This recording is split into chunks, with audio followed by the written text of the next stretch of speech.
Welcome to the only daily podcast focusing on compliance news of the day. Each morning, start your day with a cup of coffee and Tom Fox, the voice of compliance, to hear about 4 of the top compliance, corruption, or leadership stories you will need to start your day. The Daily Compliance News is a production of the Compliance Podcast Network. The Daily Compliance News for March 24, 2025.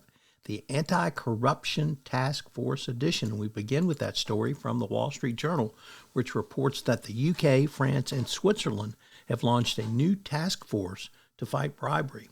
In the view of the Trump administration stepping back on anti-corruption enforcement, these 3 countries have established a new international bribery and corruption task force. The UK's Serious Fraud Office, Switzerland's Attorney General, and France's National Financial Prosecutor's Office announced the International Anti-Corruption Prosecutorial Task Force. The group said in its founding statement that the 3 national agencies are standing firm in their commitment to fight the international scourge of bribery and corruption, both within national and international frameworks. They recognize this is complex, but they feel like they have the experience now, based upon their work over the years with the United States on prosecuting FCPA cases. So it looks like, as I noted since January, the other countries of the world will step up with the vacuum of the United States. Next up from the BBC, this is one of many stories about the closing of Heathrow Airport due to the power outage. And the question I want to pose to you is, what is risk? What is resiliency? And what happens to your organization should a major power plant go down near it? Do you have alternative power? Do you have your own generators? How do you manage this risk? And what's your risk management strategy about it? So it affected travel literally around the world, and people were sitting in lots of airports over the weekend. What's your risk management strategy for a power outage?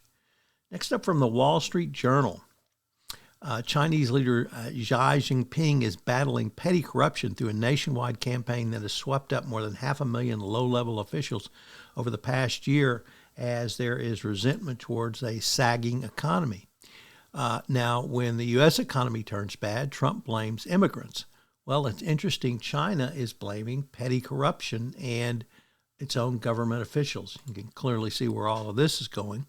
Communist Party enforcers are targeting grassroots graft, from kickbacks for public contracts to bribes for medical treatment, in Xi's popular assault on corruption, flies and ants, low-level bureaucrats and state workers. Sounds a lot like broken windows to me. And our final story comes to us from the Buenos Aries Times, a first-time contributor to the Daily Compliance News, as the U.S. has banned, under orders of Secretary of State Marco Rubio, former President of Argentina, Cristina Fernandez de Kirchner, for her role in bribery and corruption. So, talk about a change of tune. It's okay if U.S. companies engage in bribery and corruption, but if you're a foreign country, foreign official, they may take a very different view. And I think this portends another change I see going in the weaponization of FCPA enforcement going forward. So this is something we're going to watch very closely, and we'll keep you up to date on changes. Thank you. The Daily Compliance News is a production of the Compliance Podcast Network and a proud member of C-Suite Radio. Thanks so much for listening. I hope you'll join me again tomorrow.